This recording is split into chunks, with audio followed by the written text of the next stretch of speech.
Ya, shalom. Suami, istri, bapak-bapak, dan ibu-ibu yang dikasihi Tuhan, merdeka.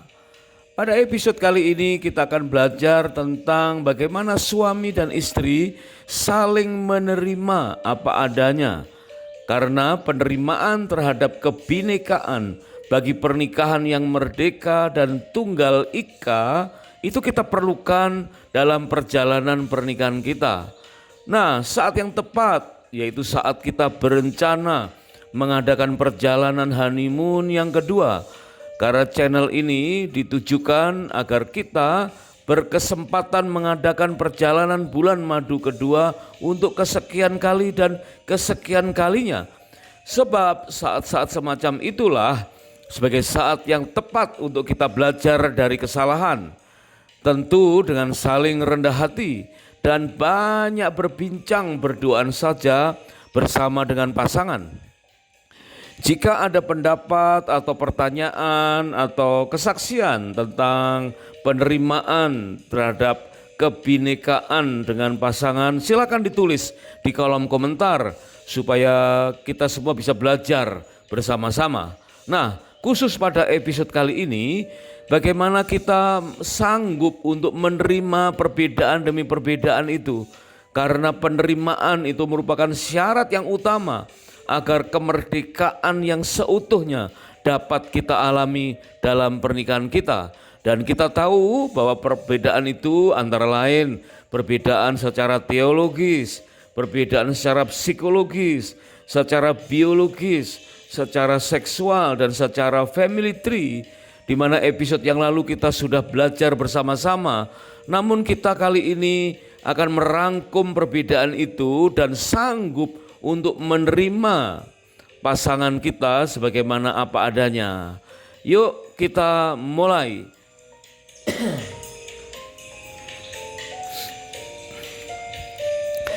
Kita ingat pada saat kita awal mula berkenalan dan kemudian berpacaran, mungkin kita sangat terampil untuk melihat atau mendapati adanya banyak persamaan. Padahal setelah menikah barulah kita tahu bahwa di balik banyaknya persamaan ternyata perbedaan itu jauh lebih banyak. Dan perbedaan-perbedaan itu mungkin sempat mengecewakan kita. Perbedaan itu sempat kita memperkatakan atau mengistilahkan sebagai kecacatan. Ya, karena definisi cacat kita tahu adalah ketika seseorang melakukan sesuatu yang buat orang lain itu gampang, mudah, ya, tetapi untuk pasangan kita mungkin sulit untuk melakukannya, ya, tidak mudah untuk melakukannya, sehingga kita uring-uringan dan kemudian kita merasa terganggu dan kita mulai menghakimi pasangan kita sebagai orang yang cacat, yang sulit untuk bisa menyatu. Dengan itu maka kemerdekaan dalam rumah tangga kita akan terganggu. Sebab itu hari ini kita belajar dalam satu ayat, yaitu Efesus pasal yang kelima ayat yang ke-33. Firman Tuhan berkata, bagaimanapun juga bagi kamu masing-masing berlaku, kasihilah istrimu seperti dirimu sendiri, dan istri hendaklah menghormati suaminya. Nah, tentu kalimat firman Tuhan ini sudah lumayan familiar dalam kehidupan kita.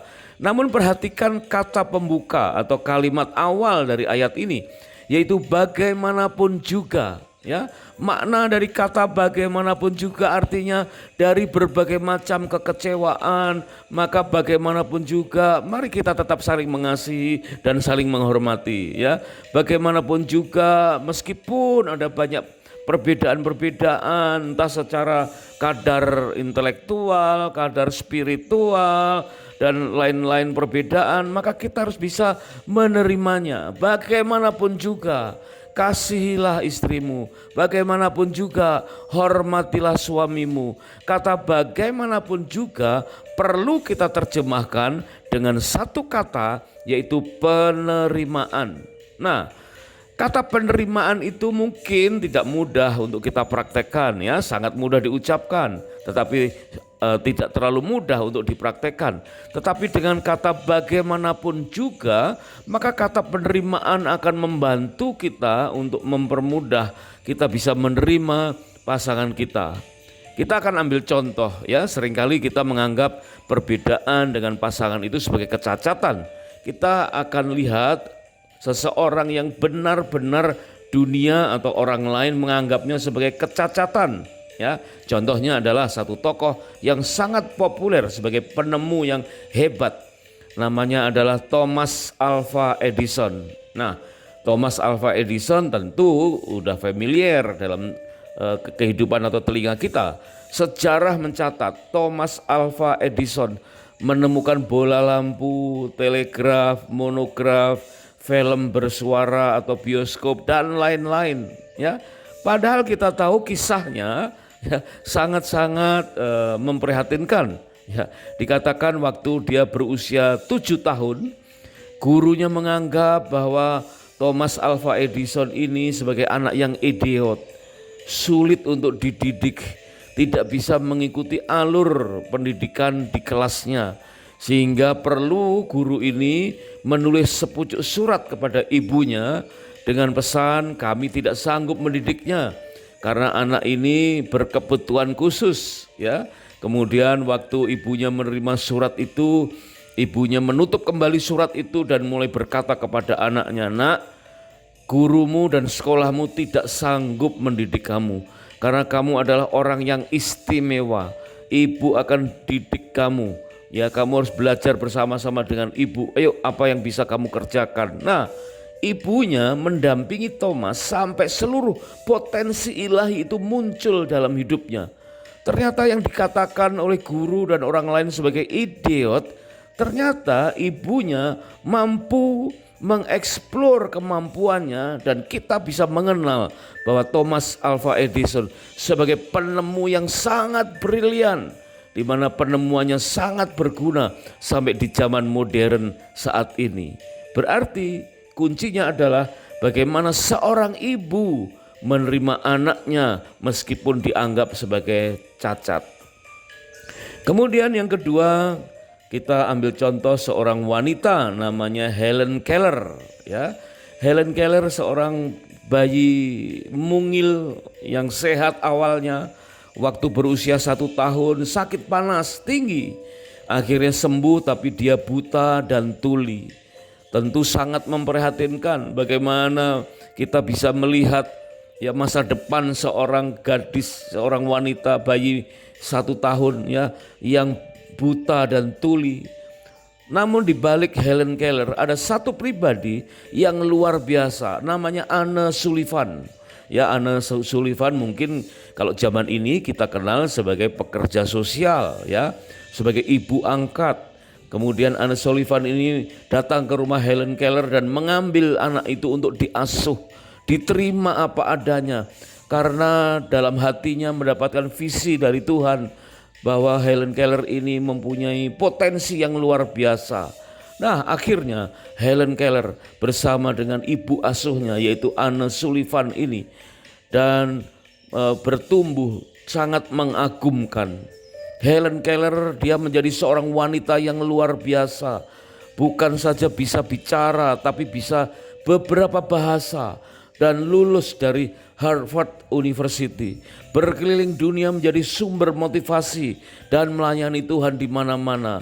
Akhirnya Helen Keller ini menjadi pribadi yang jauh lebih terkenal daripada Anne Sullivan pengasuhnya, dan sangat mengagumkan di balik kecacatannya yang dulu waktu kecil dianggap sebagai buta dan tuli dan tidak berharga, tapi oleh karena penerimaan dari seorang Anne Sullivan, maka Helen Keller akhirnya menjadi maksimal dan berguna dan menjadi motivasi yang sangat penting buat banyak orang. Ya, dua pribadi yang awalnya cacat ya, tetapi ternyata sangat-sangat maksimal dalam hidupnya. Kemudian yang ketiga yang sangat terkenal di akhir-akhir ini yaitu Nick Vujicic, seorang bayi mungil yang lahir di Melbourne, Australia, tanggal 4 Desember tahun 1982. Nick Vujicic ini putra dari seorang pendeta bernama Boris Vujicic dan ibunya Nurse Duska. Ya, tentu bukan karena bapaknya yang pendeta ya, tetapi karena suami istri, ayah ibu dari Nick Vujicic ini menerima keadaan Nick Vujicic apa adanya meskipun dia lahir dalam keadaan cacat. Benar-benar cacat secara fisik di mana tidak mempunyai kedua tangan. Jadi tangannya hanya ya di bahu saja ya, hanya kelihatan keteknya saja ya. Sedangkan kakinya yang satu sama sekali tidak ada dan satu kaki lagi hanya muncul satu jari kecil. Dan itu membuat tentu orang lain meremehkan Nick kecil ini dan menganggapnya tidak bermasa depan. Dan memang demikianlah keadaan Nick pada saat itu. Nick sendiri pernah bersaksi bahwa dia pernah putus asa dengan dirinya. Kenapa aku yang harus mengalami hal demikian ya?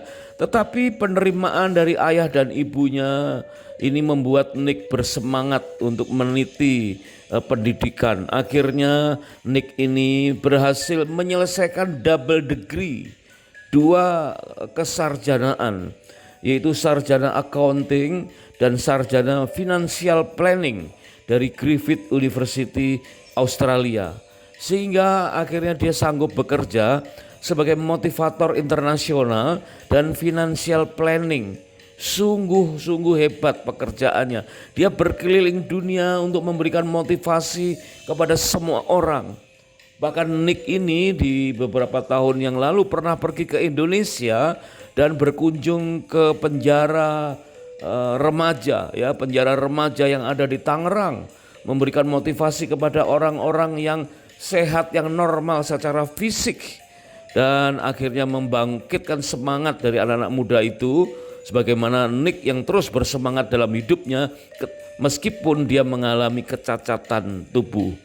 Nah, akhirnya berita mengatakan bahwa Nick di tahun 2012 di bulan Februari tanggal 12 menikah dengan seorang gadis cantik bernama Kanai Miyaha. Wah, menggemparkan ya. Di mana Nick yang secara wajah cakep, ganteng ya, tetapi tidak mempunyai 2 tangan, tidak mempunyai kaki, hanya 1 jari jempol kaki saja yang mampu mengoperate laptop ya, sehingga keyboard itu menjadi sesuatu yang familiar dengan 1 jari kakinya. Dia bisa merancang berbagai macam financial planning yang bermanfaat bagi banyak perusahaan. Kemudian dia pindah ke Amerika dan kemudian menikah dengan seorang gadis cantik dan akhirnya dikaruniai 4 orang anak. Wah, luar biasa ya. Ternyata secara biologis dan seksual normal ya. Hanya kaki dan tangannya saja yang tidak normal. Jiwanya, rohnya, spiritnya semuanya maksimal, dan itu berkat penerimaan kedua orang tuanya. Dan sekarang kita bisa tahu itu pun juga berkat penerimaan dari istrinya. Perhatikan, ada 3 pribadi yang luar biasa di balik kehidupan Nick. Ada 3 pribadi yang bekerja sama ya, tanpa terlihat. Yang pertama adalah pribadi Tuhan Yesus. Ya, pribadi Tuhan yang menaruh potensi ilahi yang luar biasa dari diri Nick. Meskipun secara fisik Tuhan izinkan dia tidak sempurna, tetapi Tuhan menaruh potensi ilahi yang luar biasa. Kemudian pribadi yang kedua adalah kedua orang tuanya. Wah, ini sangat-sangat mengharukan ya. Kedua orang tuanya yang mau menerima apa adanya, mampu melihat potensi ilahi yang Tuhan telah tanamkan.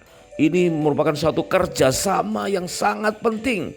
Bagaimana Tuhan menaruh potensi ilahi dalam diri Nick dan kedua orang tuanya mampu melihat potensi itu. Dan orang tuanya dengan setia, tekun mendampingi sampai semua potensi ilahi itu muncul dan maksimal. Dan kemudian pribadi yang ketiga tentu adalah istrinya ya, yaitu Kanai Miyaha. Sehingga benar-benar istrinya ini menerima kecacatan itu bukan sebagai penghalang, tetapi sebagai berkat ya, sebagai pemicu untuk melakukan hal-hal yang indah yang di luar dugaan dari banyak orang. Nah, seringkali kita terpaku dengan definisi cacat. Apa sih cacat itu? Nah, tadi kita belajar dari Thomas Alva Edison. Kita anggap atau guru-gurunya menganggap cacat dan idiot karena belajarnya lamban, ya. Kemudian Helen Keller yang buta dan tuli. Kemudian Nick Vujicic yang tidak punya tangan dan tidak punya kaki kecuali satu jari jempol. Nah, cacat adalah ketidakmampuan seseorang untuk melakukan suatu aktivitas, atau dia membutuhkan waktu yang jauh lebih lama dibandingkan dengan orang lain untuk melakukan suatu aktivitas. Jadi ketiga contoh tadi mungkin dalam beberapa hal, mungkin sampai akhir hidupnya tidak sanggup melakukan beberapa aktivitas, ya. Namun ternyata aktivitas yang lain dia sanggup melakukan bahkan lebih baik, lebih maksimal daripada orang lain. Ya, contohnya Nick Vujicic yang tidak punya tangan dan kaki. Mungkin untuk memencet atau menyalakan dan mematikan tombol lampu atau AC di kamarnya, ya mungkin perlu berlatih ratusan atau bahkan ribuan kali.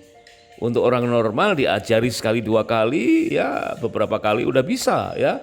Tapi untuk Nick, waduh, tidak mudah untuk melakukan itu.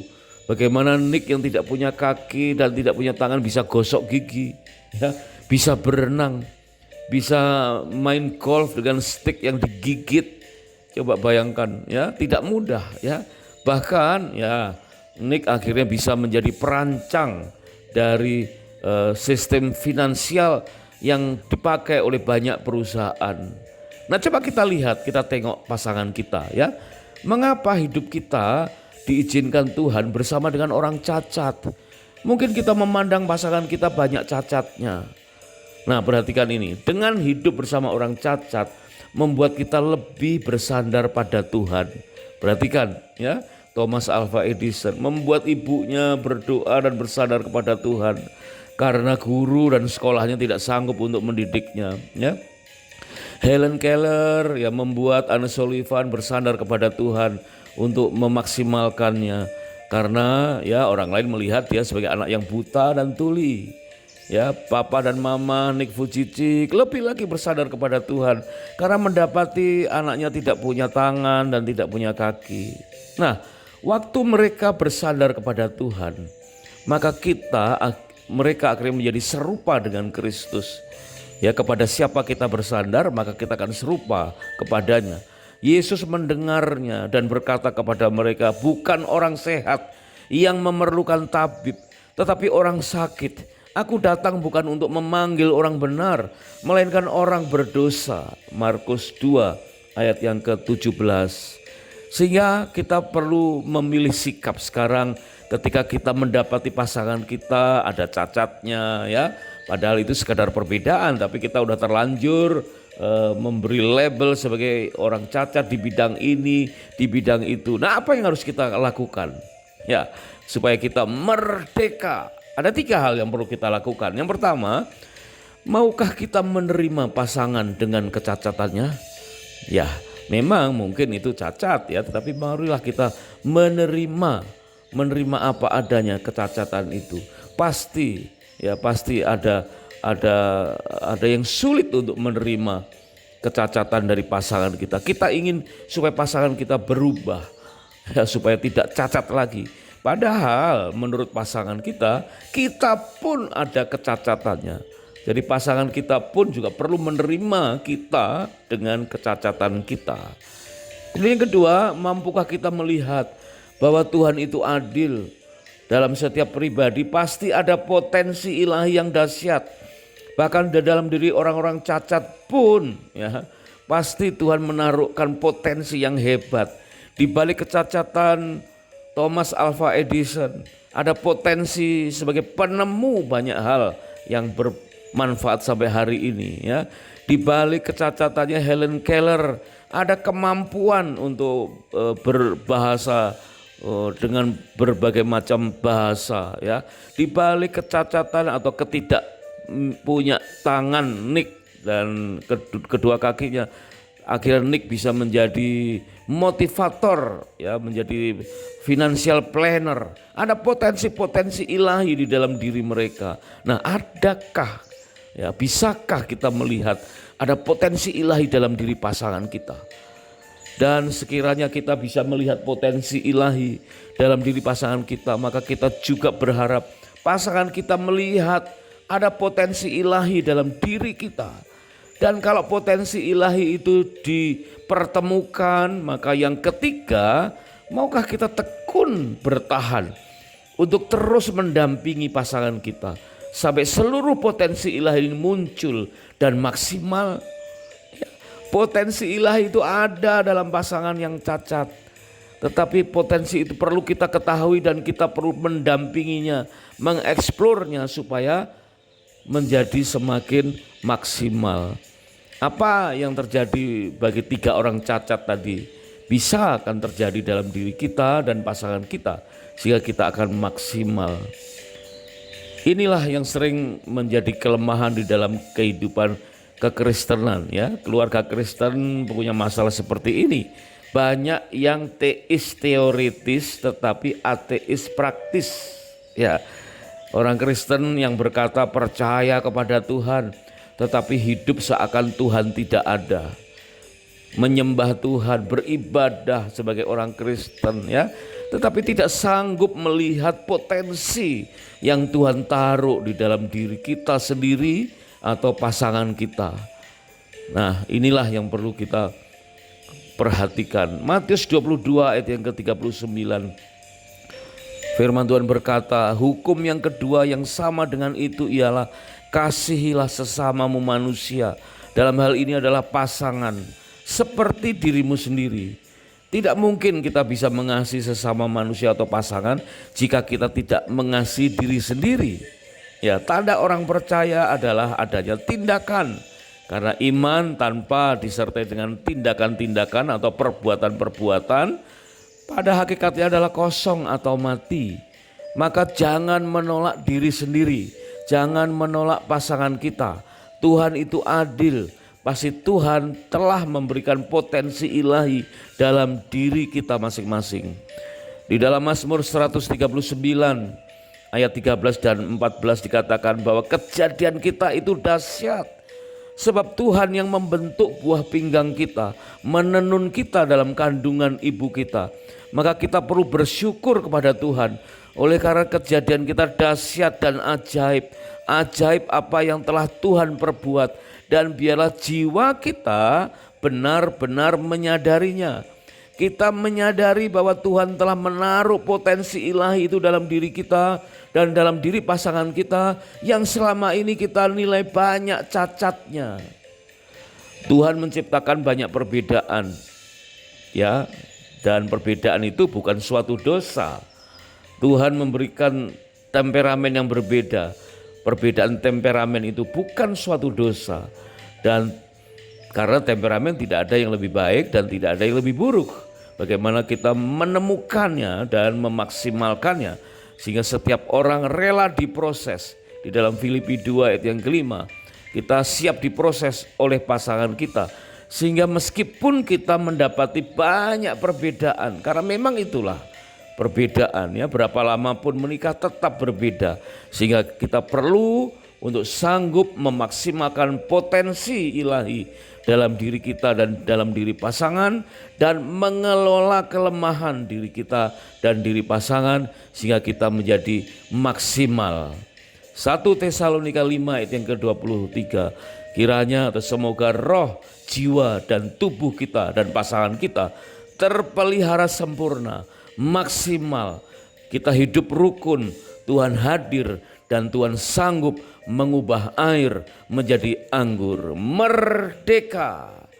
Terima kasih sudah menyimak. Kami sangat bersuka cita jika episode ini dapat menjadi berkat. Dan terima kasih jika berkenan untuk subscribe atau like, dan silakan di-share ke pasangan-pasangan yang lain. Jika ada pertanyaan atau kesaksian tentang kecacatan, tentang kesulitan menerima pasangan, ya, biarlah itu menjadi kesaksian buat kita. Tuliskanlah di dalam kolom komentar sehingga menjadi berkat buat kita semua. Sampai jumpa pada episode berikutnya dan kiranya Tuhan memberkati pernikahan dan rumah tangga kita dengan berlimpah-limpah-limpah. Merdeka!